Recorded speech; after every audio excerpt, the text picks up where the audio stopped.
guess it's been a different kind of week. You haven't been used to defeats much this season, so has this been a kind of different test of your management skills this week, just dealing with the fallout of Sunday? Yeah, I think this team is not used to lose games. I think what hurts the most maybe it's also conceding 4 goals. Not usual for us, but now we are in a situation where we need to show reaction and bounce back.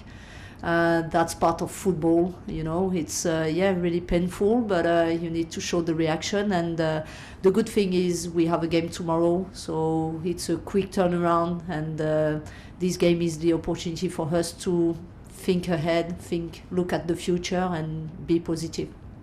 What's the mood been like since, and how confident are you can get that desired reaction this week?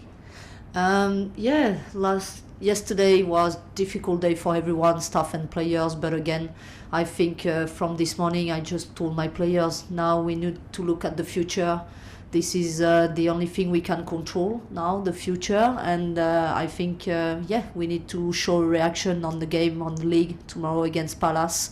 I think that's the main thing and the most important thing. Important game tomorrow, 3 important points, and we need to focus on that. You're in such a good position in the league. How are you finding the balance between this important league game but also the weekend to come? As I said, as I mentioned a lot of times this season, I think I have depth in my squad, so it will be important to show a reaction tomorrow with a competitive team, but also to be ready as much as we can be ready for the game on Sunday. I think we have depth enough in the squad to be able to play in every competition, so that's the good point. And we'll be ready to play tomorrow. We'll go game by game, and we know we have many games left. We want to achieve a lot for this season, so 3 more competitions to play in, hopefully until the last moment in the season, but everyone is ready for that. Do you think a good performance and a good result against Crystal Palace can banish the memories of last weekend and actually put them in that positive frame of mind going into this weekend, if they are to cause a big shock and turn that scoreline around, that can tomorrow night can play a part in that? Yeah, for sure. That's the opportunity tomorrow for us to bounce back, as I said, to show reaction and to get a positive result. We really need that. As I said, important game, 3 important points. So we need to win, and this win will hopefully bring us confidence going into the game on Sunday. How are you looking for team news ahead of the game tomorrow? Any returning players? Any fresh injuries? No fresh injuries. Natalie Bjorn will be managed for the game tomorrow. That's the only player who won't be available. But apart from that, no returns, and the same squad as the one we had this weekend. And I know the focus will be on the league game, but how do you get into their mindset now after the disappointment that actually this weekend, if they somehow do turn this around, it could be quite a special night in front of your home fans? How do you get them believing that they can actually overturn that? To be honest, we are only focused on the game tomorrow, and as I said, that's an important game for us. We want to go back to our top of the table with 6 points ahead of Arsenal, and I think that's the main focus. I told my players this morning I want us to be able to focus only on Palace, to have a good training session, to prepare the game on Wednesday the best way possible, and that's the only thing we are focused on for the moment. I know you've been asked recently about Sam Kerr's return. Any closer to playing this week at all? Has she got a chance in any of the games? I'm not in a position to give any time frame on her return, but no, she won't be involved in the game this weekend. Thank you. Thank you. Thanks very much, Paul. Kit? Hi, Sonia. Just staying with team news, with Naomi Girma, would she be fit tomorrow to play 90 minutes if required, rather than just coming off the bench? I don't think she will be fit enough to play 90, but she's fit enough to start the game if she has to start. And how much, if at all, will the game this Sunday influence your team selection for tomorrow night? I think, as I said, the game tomorrow is really important. It's 3 important points, so I need to find the most competitive team to be able to perform and to win the game tomorrow. And I know you don't want to dwell on last Sunday too much, and you've said it's all about looking to the future, but I imagine it must be difficult to kind of park what happened last Sunday when it was such a tough evening for you. Just how easy is it to look to the future? I know it's one thing to tell the players, we must look to the future. Do they immediately kind of buy into that and it's all okay, or do they need a bit more kind of cheering along after such a difficult result? I think we are all different, but the main thing is I'm the leader in this team and I need to show the example. So by talking to the squad, to the team, to the players, it's really important. And I think we have the trust element there between the staff and the players, and they just believe what I'm telling them. When I say that, it's for me, the main focus. For us, it's to just look at the Palace game tomorrow. I think from my experience, but for their experience, that's what we need to do. I think in football it can happen sometimes to lose a game, but the main thing is to be able to focus on the next one. That's part of football. It's difficult, but that's what we need to do. You have lost 2 games this season. The first one, you followed it up by winning in the league, and then obviously the second leg against Manchester City. Can you take any kind of positive memories from that into the reaction for the second defeat of the season? Our job is to make sure we support the players for them to be able to bounce back, to go into the next game with confidence enough for them to perform, to show the best version of themselves. And I think this is what we want to show with the game tomorrow. And as I said, we go game by game. We don't have that many games left until the end of the season, so really important to put the focus in each one of them. Thank you very much. Thank you. Thanks very much, Kit. Any further questions from the room? Yes, Abby. Yeah. So obviously you had quite a large loss on Sunday. How do you come back from that and ensure that morale remains high within the group for tomorrow's game and Sunday's game? I said tomorrow is a different competition, back to the league. We are top of the table. I said we are ambitious and we want to go top of the table with 6 points ahead of Arsenal. If we win and we get 3 more points, we'll get closer to the title. So I think it's enough motivation for all of us to be ready to compete in the game tomorrow. Thank you. And how are you planning on balancing squad rotation, obviously with 2 big games coming up? As I said, I think I have depth in my squad, so every player is ready to compete in every competition, every game we have to play. I think for tomorrow, I just need to make sure I select the best starting 11 to compete in the game and to perform to get 3 points. Thank you very much. Good luck. Thank you. Thanks very much, Abby. We'll come over to Zoom now. Helen? Oh, you're on mute, Helen, sorry. I'm off mute. There you go. Brilliant. Sonia.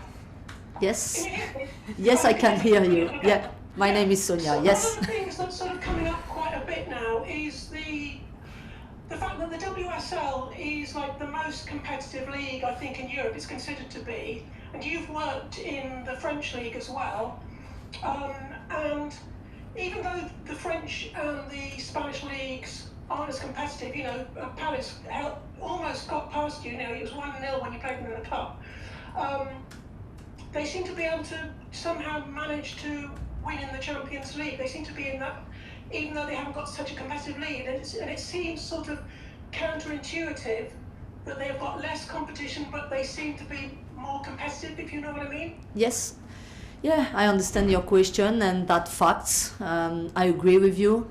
I think the 2 teams you just mentioned, I know them quite well, and one of them I really know because I have been the manager in the past. I think probably the main difference between the clubs are the experience they have at this stage of the competition. When you talk about Lyon, they have won 8 times the Champions League, and Barcelona already 3 times in a row. So I think this experience is difficult to put the gap shorter between the teams. Does that make sense? So I think it's about keeping our ambitions, keeping our mentality to want to reach high expectations, ambitions and goals, and I think one day we'll get there, hopefully this season, but if not this season, we'll work hard to make sure we just close the gap between these two teams and the English teams. You have had many amazing comebacks this season as well, so I mean, I guess that is kind of fuel for you, isn't it?